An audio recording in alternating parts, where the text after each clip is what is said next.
The call that should have been ignored. Vietnam, 1971. The jungle stretched below like a never-ending sea of green, steaming under the weight of the midday heat. From 30,000 feet above, the world looked deceptively still. No gunfire, no screaming, just a haze of smoke and sun.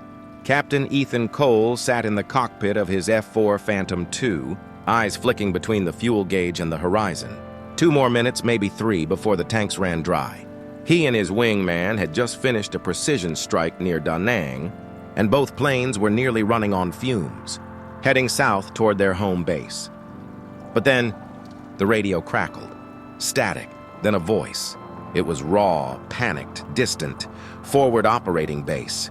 Archer calling out, begging for air support. They were under siege. Coordinates came in broken fragments, laced with desperation. Cole's thumb hovered over the transmit switch. He glanced at his wingman, then back at the dwindling fuel reading. Logic screamed no. Protocol screamed no. But something deeper, something older than training, rose in him like fire. "This is Echo 1, he said into the mic, voice steady. "Diverting to assist." His wingman stammered, tried to argue, but Ethan had already banked left, turning back toward the smoke, the gunfire, the trap. Somewhere down there, American soldiers were about to be overrun. He had 3 minutes of fuel, and he was spending them all, into the fire with empty tanks. The F-4 Phantom screamed across the treetops, its engines howling in protest as Ethan pushed the aircraft lower, faster, defying every limit the jet was built for. The jungle below was no longer silent.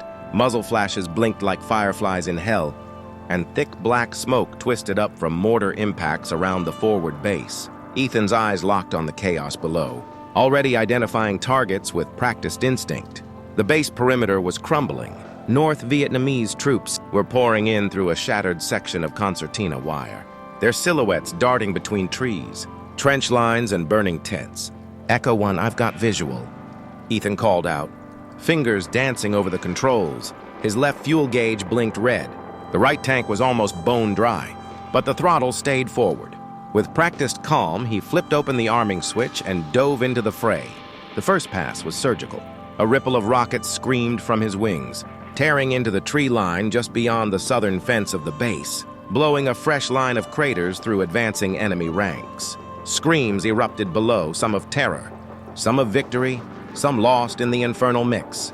Anti-aircraft tracers reached up from the jungle, red threads of death stretching for him, but he didn't pull up yet.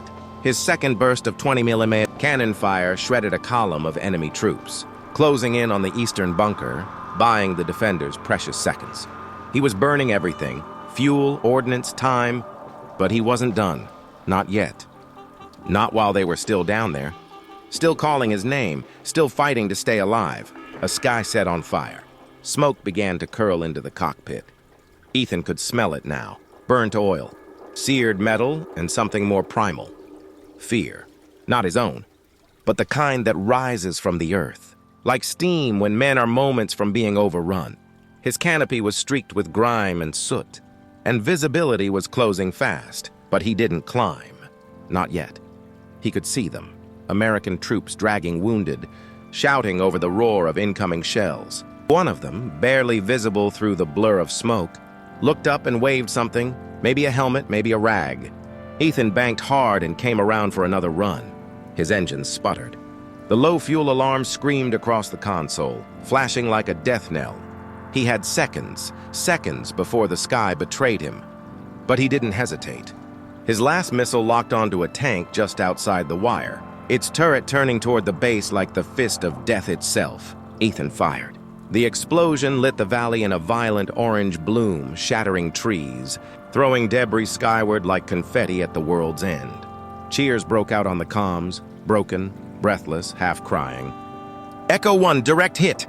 someone shouted. "You saved our goddamn line!" But Ethan wasn't listening anymore. The engines had begun to die. One coughed. The other wheezed. And as the Phantom began to shudder under its own weight, falling instead of flying, Ethan pulled the stick gently back, not to flee, not to escape, but to steer what little lift remained toward the river beyond the jungle. He wasn't thinking of medals.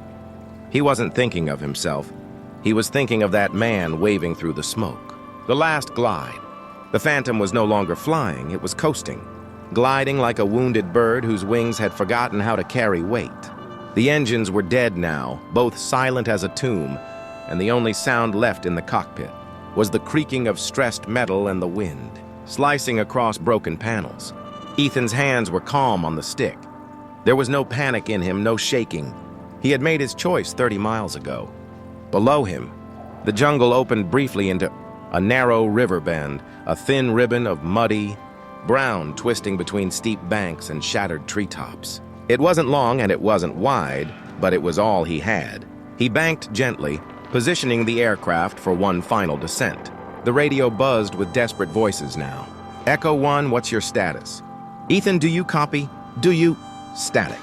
He didn't answer. His eyes were fixed on the river, calculating the impossible. Smoke trailed from the fuselage, spiraling behind him like a funeral banner. But his grip never wavered. Just seconds now. The tree line rushed toward him, unforgiving and jagged. One wing clipped a branch, a thunderous crack. Then the belly of the jet hit water. The impact snapped the world into silence. A wall of river spray erupted behind him, followed by the hiss of steam and the groan of warping metal. The jet slid, skidded, then broke in two against the rocks. The jungle swallowed the sound. The sky, still burning behind him, bore no witness. Just a trail of black smoke, a ruined riverbank, and the final sacrifice of a man who had no fuel left, but gave everything anyway. Subscribe for more Wings of Valor.